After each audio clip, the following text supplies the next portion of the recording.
경제는 7년, 10년에 한 번씩 꺾이고 그래서 이거는 사계절에 어쨌든 계절처럼 온다. 당연히 그리고 와야 되고 하워드 마크스나 워런 버핏이나 유명한 투자가들 네. 이 기회를 기다리는 거 아니야. 기회를 찾으려면은 지금부터 들고 기다려야지. 완전히 포기하지 말고. 당연히 그죠? 포기하면 이렇게. 기회죠. 2024년도에는 그러면 우리가 이렇게 좀 주목해서 볼 만한 나라가 있어요? 여기가 좀 괜찮은 나라다? 지금 당장은요. 네. 일본? 일본이 괜찮은 것 같아요. 일본이요? 싸잖아. 그래서 저는 금년 4월부터 일본으로 주식을 제일 크게 갖고 가게. 미국은 너무 비싸고 유럽도 조금 비싼 편이고, 네. 그리고 중국한테 너무 붙잡혀 있는 게 유럽이고. 그러다 보니까 일본은 그 정부가 지금 조정을 하고 있잖아요. 회사들한테 너희들 프라이스 북 1 밑에 있는 회사들 네. 현찰을 풀든지 뭘 방법을 취해라. 현찰이 많아요. 아무것도 안 해서 20년, 30년 동안 아무것도 안 해서? 회사들이 진짜 현찰은 많아요. 근데 나라는 그 망가지고 요래 있고. 같은 데가 요새 같은 데가 그러면 개인도 현찰 많으면 기회라며요. 네. 국가적으로도 그래요? 네. 국가도? 일본 현찰이 어마어마한 많은 나라예요. 그럼 걔네도 기회네. 왜? 그래서 지금 뭐 물건을 갖고 가면은 레버리지를 아직도 하기 싫어해. 그래요?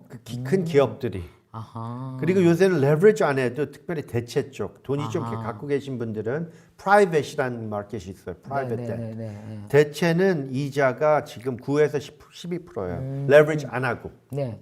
그래서 일본 분들도 그러잖아요. 해징 코스트가 해징하는 게 이렇게 비싼데도 우리 레버리지 안 해도 9에서 12% 먹는데 뭐가 문제야?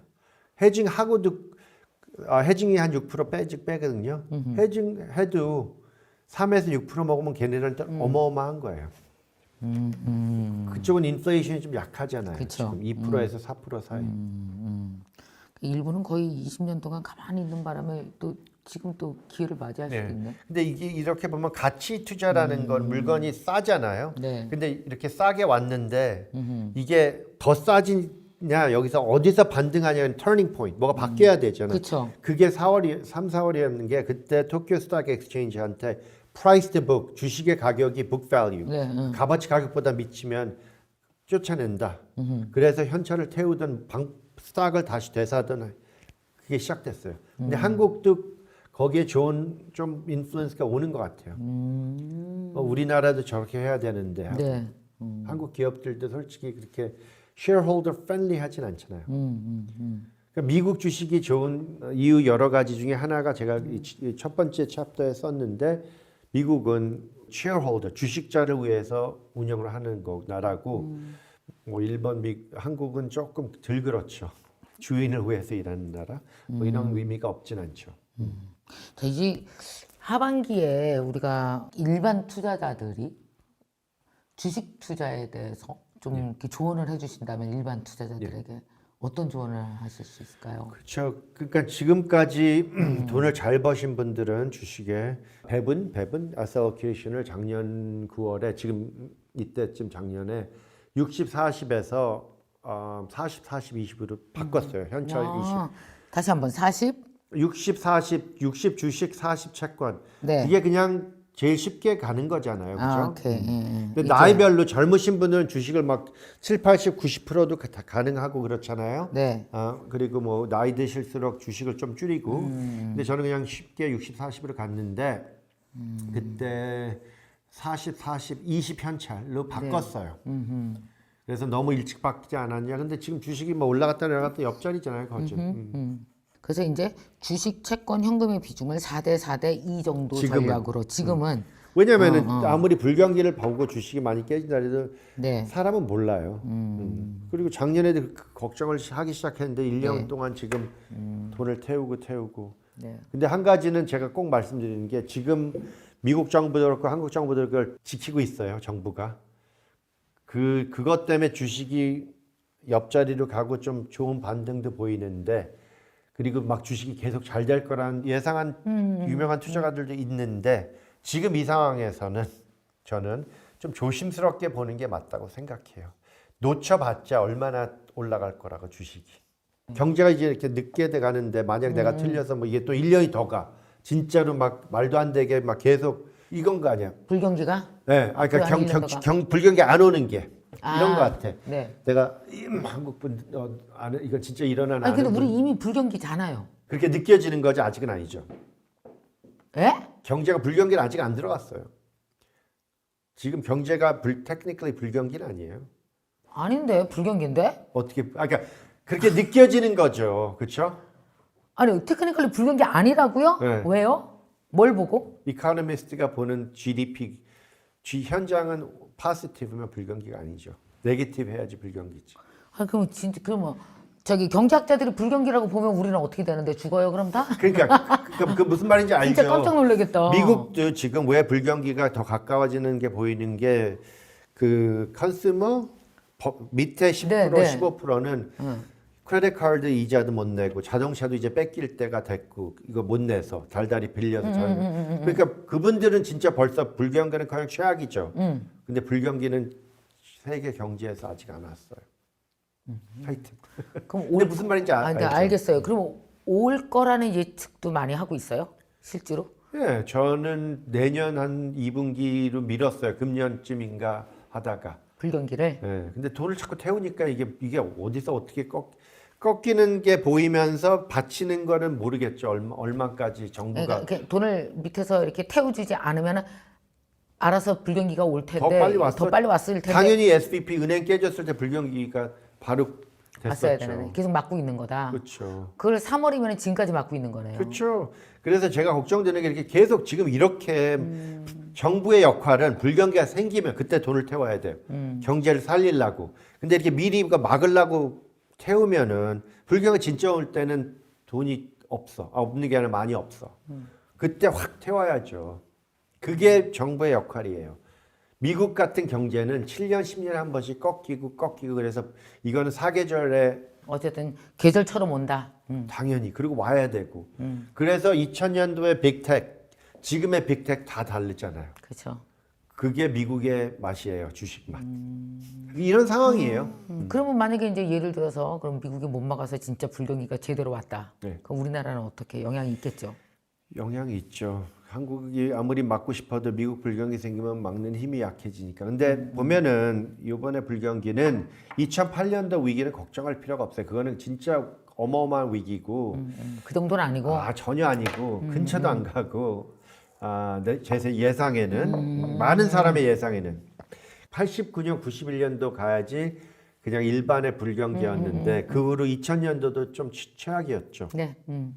그러니까 많은 40대까지 분들이 불경기하면 겁을 먹는 게 기억에는 2008년도랑 2000년도야. 그때는 좀 심했죠.